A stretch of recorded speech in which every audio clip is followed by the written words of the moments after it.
Bana, ni wakati mwingine tena tumerejea kwenye ligi kuu ya soka Tanzania bara. Tumefurahia baada ya kuiona klabu ya Yanga ikicheza vizuri, lakini alikadhalika klabu ya kuna msimbaji Simba ikicheza vizuri. Mapacha hawa leo wametuonyesha namna gani wao ni mapacha kweli kweli, sawa. Lakini moja kwa moja tutazame mchezo wa Yanga ambao umetamatika kwa idadi kubwa mabao 5-0 Tanzania Prisons.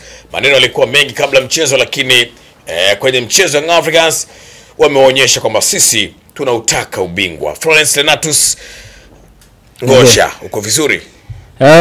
Mwenyezi Mungu anabariki. Yes. Mambo yanaenda vizuri.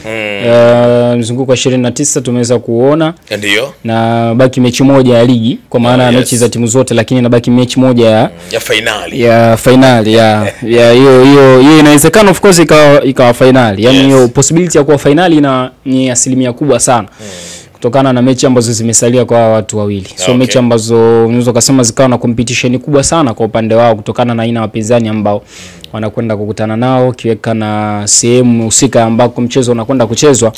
Kuna imani kubwa sana ya kwamba kombe likaamuliwa tarehe 25 nani anapaswa kuweza kulibeba. Bana. Kwa maelezo mafupi sana. Maelezo mafupi sana, lakini tutazame, nataka tupige story kidogo kuhusiana na mchezo wa Yanga uliotamatika. Yanga Afrika wakaibuka na ushindi wa mabao 5. Ulikuwa ni mchezo wa aina gani na unaakisi nini hasa ukiutazama mchezo huu kuelekea kwenye mbio za ubingwa? Mchezo wa Tanzania Prisons dhidi ya Dar es Salaam Young Africans, bari enough ni kwamba tukupata nafasi sana ya kuja kuwaelezea Tanzania Prisons namna gani ambavyo walivyo. Pengine sasa hivi tungekuwa tunazungumza na mtu angekuwa anajua Tanzania Prisons wako hivi na hivi na hivi, lakini hatukupata bahati hiyo. Bahati mbaya zaidi, bahati nzuri tumekuja kuiangalia mechi mpaka mwisho. Lakini kwa kifupi sana, Tanzania Prisons imejiweka katika misingi miwili tu ya kiufundi. Moja ya jambo la kiufundi ambalo Tanzania Prisons huwa wanalitumia sana katika mechi zao. Yeyote wanayokutana naye huwa wanacheza kwa kujilinda kwa kiasi kikubwa sana, kwa maana huwa wanatabia kuingia kwenye pace ya mpinzani. Si unanielewa vizuri, hasa kwa timu kubwa. Lakini weakness yao kubwa sana ipo katika defensive lineup yao, kwa maana ya muundo wao wa ulinzi pindi ambako wanakuwa wanashambuliwa ndio unakuwa sio mzuri kwa kiasi kikubwa sana. Unanielewa vizuri. Na hapo ndipo ambako madhaifu ya kikosi cha Tanzania Prisons yalipo. Lakini kwa mechi ya leo Tanzania Prisons na Young Africans, sababu zimechezwa mechi nyingi, tuchambue kwa ufupi. Tuje tumpe Steven Mapunda nafasi ya Simba dhidi ya Ken Gold.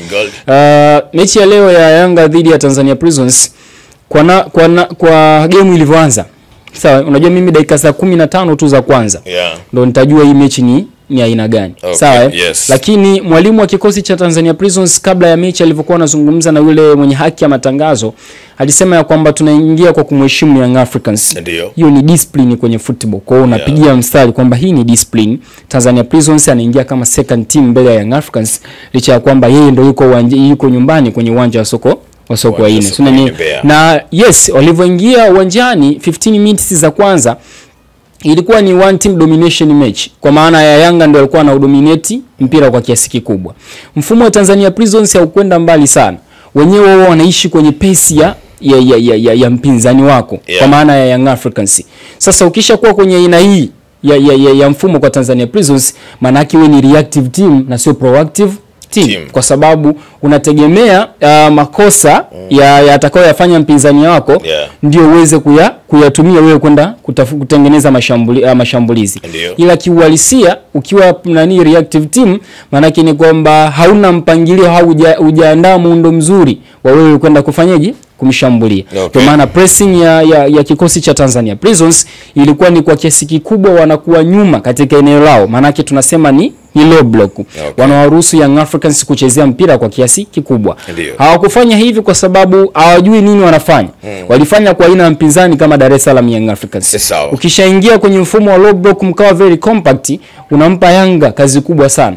Kwa maana ya kwamba anahitaji players wake kwa kiasi kikubwa, anahitaji kitu kama mobility kwa kiasi kikubwa ili aweze kupata kupata matokeo. Sasa utarejea kutokana na kile ambacho nimekizungumza mwanzo kuhusiana na klabu ya Tanzania Prisons, kwamba wamekuwa wana uwezo mzuri sana wa kujilinda, lakini kuna pocket space na half space mara nyingi huwa wanazitumia sana wapinzani wao kuweza kufanyaje kuadhibu.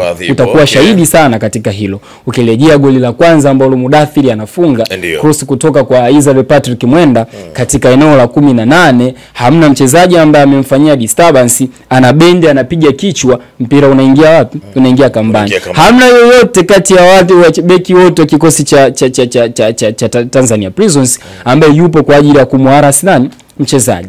Ukirejea goli la pili, licha ya kwamba goli la pili kiuhalisia ilikuwa ni clear offside, kwa sababu Mzize wakati ana receive mpira kutoka kwa Mudathiri tayari alikuwa katika eneo la fanyaje, eneo la kuotea. Lakini kabla ya ule mpira kupigwa, mpira wa kwanza aliopiga Israel Patrick Mwenda kama sijakosea ulipita katikati ya wachezaji hawa wawili. Mudathiri akapiga mpira ukapita katikati ya wachezaji wawili mpaka ukamfikia Chama ambaye hata kama alikuwa goli halali kutokana na kwamba ilikuwa ni clear offside, lakini hakukuwa na marking yoyote kwa Clatous Chota Chama, mpira unaingia kambani. Sio, unanielewa vizuri? Na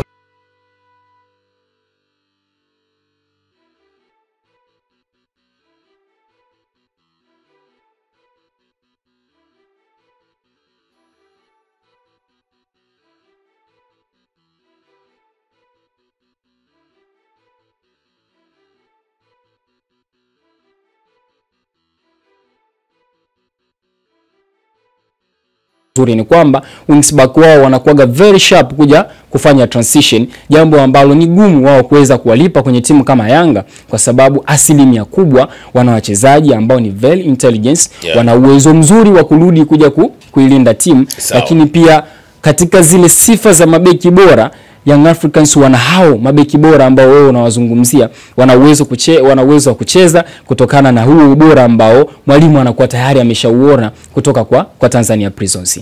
Ukirejea goli la tatu ambalo ameweza kulifunga ni Pacome Zouzoua kama sijakosea, ni makosa yale kwamba beki unakuwa na mpira katika timu ambayo inafanya high pressing, wewe unaanza kupiga chengo, unataka uwapite wachezaji zaidi ya watatu tena ambao wana klasi kubwa kukuzidi wewe. Ni jambo ambalo ungetamani kuweza kumuuliza kwamba ulikuwa unahitaji kufanya nini pale, lakini atakwambia nilihitaji kuweza kuwapita kwenda kutoa pasi.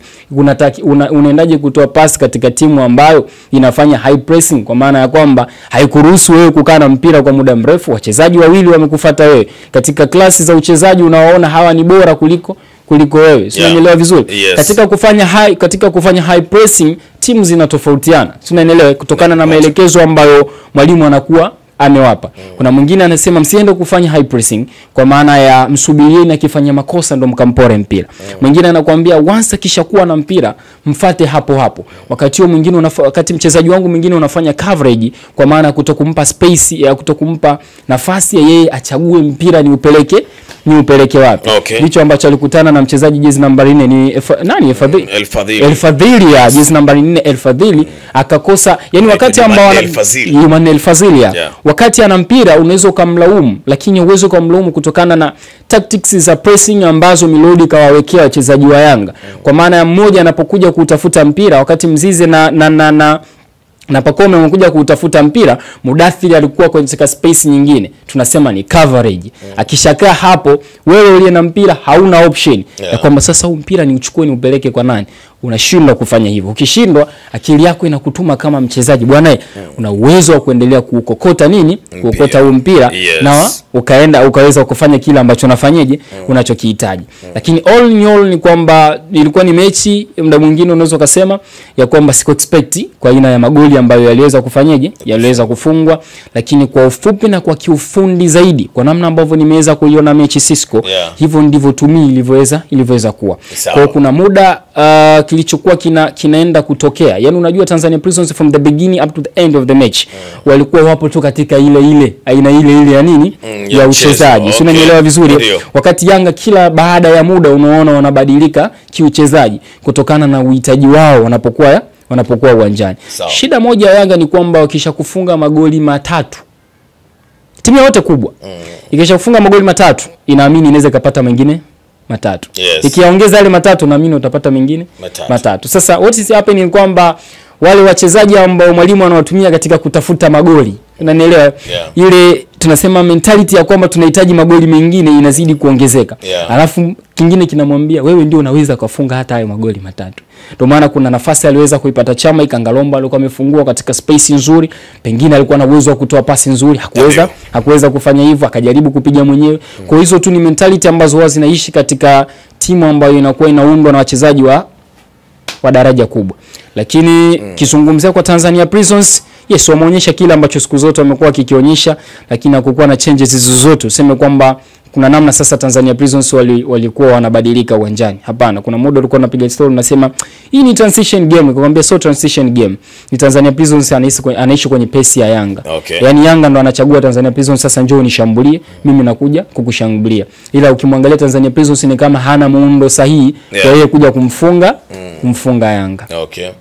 Bana, mimi niseme tu kwamba moto umewaka ukitazama ligi kuu ya soka Tanzania bara. Vita kubwa ni kuwania taji hili la msimu wa mwaka 2024-25. Lakini naendelea kukukumbusha tu wakati tunaendelea kumaliza ligi, mimi ni MC, naitwa MC Cisco, na unaweza kunipata kupitia namba yangu ya simu ya 0782 055 044. Namba yangu ya simu ya kiganjani ni 0782 055 044. Piga namba hiyo ili tuweze kuwasiliana na unipe kazi yako ili nikaifanye kuwa nzuri na bora kweli kweli, na huduma ya MC lakini na muziki, bila kusahau tuna DJ makini kweli kweli na meds wa kutosha kuhakikisha sherehe yako inakuwa nzuri. Na kama itoshi, tutakupatia huduma ya picha pamoja na video. Sherehe yako itanoga, itapendeza. Na kama tutakubaliana vizuri, basi tutakupa gari ya maharusi.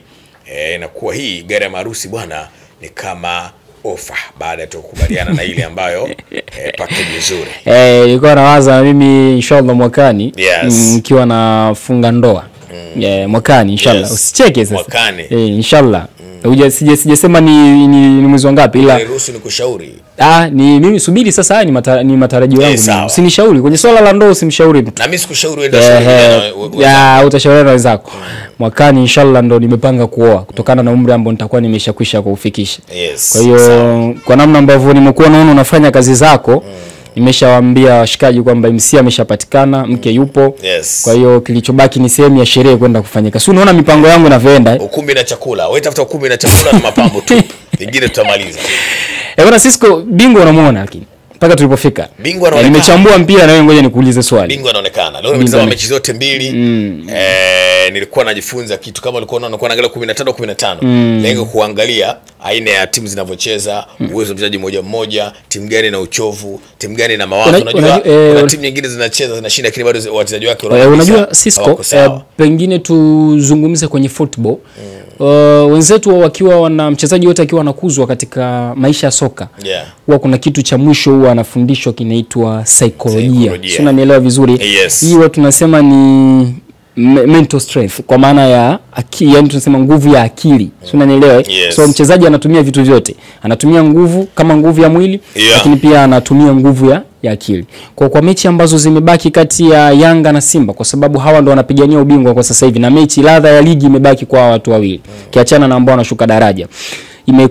Zimekuwa ni mechi zinazohitaji akili, zinazohitaji saikolojia sana kuliko hata matumizi ya nguvu, kwa sababu interpretation ya nguvu ni kile ambacho kipo katika akili ya nani? Ya mchezaji. Sio, unanielewa vizuri? Kwa hiyo leo Yanga wameshinda goli ngapi? 5. Tunaelewa. Next game dhidi ya Dodoma Jiji visiwani Zanzibar. Sio, unanielewa vizuri? Simba leo wameshinda goli hizi 5. Next game wanaenda kukutana na timu ambayo they have nothing to lose. Yani saikolojia yao wanaenda kukutana nayo yani wapoteze washinde, hawana impact yoyote na matokeo. Dodoma Jiji anaweza siwa na uhitaji sana wa matokeo kwa sababu yupo katika zoni ambayo inamruhusu yeye kuendelea kubaki katika ligi. Sasa ni game za akili sana. Kwa nini? Kwa sababu mentality ya wachezaji au nasema akili ya au saikolojia ya wachezaji inazidi katika ile graph, inazidi kupanda moja baada ya nyingine. Kwamba leo guys, sisi Yanga tumeshinda mechi hii, next game tunapaswa kushinda. Sio, unanielewa vizuri? Tukishashinda huyu mpinzani wetu tuna uhakika naye pia atafanyaje? Atashinda. Akishashinda gap litakuwa alama hii moja. Alafu tutabakiza mechi ile ya mwisho. Kwa hiyo sijui kama unanielewa vizuri. Kwa hiyo Simba anaamini ya kuwa kilichobaki kwa sasa ni malizane na Kagera. Nikishamaliza inabaki mechi moja. Kwa wachezaji wa Simba wanasema ya kwamba tumemaliza hii dhidi ya Kagera, tumeshinda. Kumbe hata inaokuja dhidi ya Yanga tunafanyaje? Tunaweza kushinda. Yanga kishamalizana na Dodoma Jiji akashinda, anaamini ya kwamba game inaokuja dhidi ya Simba naweza nikafanyaje? Nikashinda au nikadraw nikawa bingwa. Kwa hiyo kwa sasa hivi walimu wanaotumika sana katika hivi vikosi ni walimu wa kutengeneza saikolojia ya wachezaji. Hey, tumeshinda hii, inakuja pia tutashinda. Inakuja pia tunapaswa kufanyaje? Kushinda. Kwa hiyo ni kama ni kisaikolojia tu ambako kanajengeka. Baada hiki kanajengeka hiki, kanajengeka hiki. At the end of the day tusubiri tutaona nini ambacho kitatokea katika uwanja wa Benjamin Mkapa. Sawa, bwana harusi mtarajiwa, mwakani umesema unataka kuoa. Ya, inshallah. Kila la kheri. Bana, mimi kabla sijakuacha nikwambie, kijana mwenzangu ambaye unataka kuoa, mimi nimeoa, lakini nataka nikushauri kabla hujaoa pia kwanza yaoe maisha yako. Kwaheri.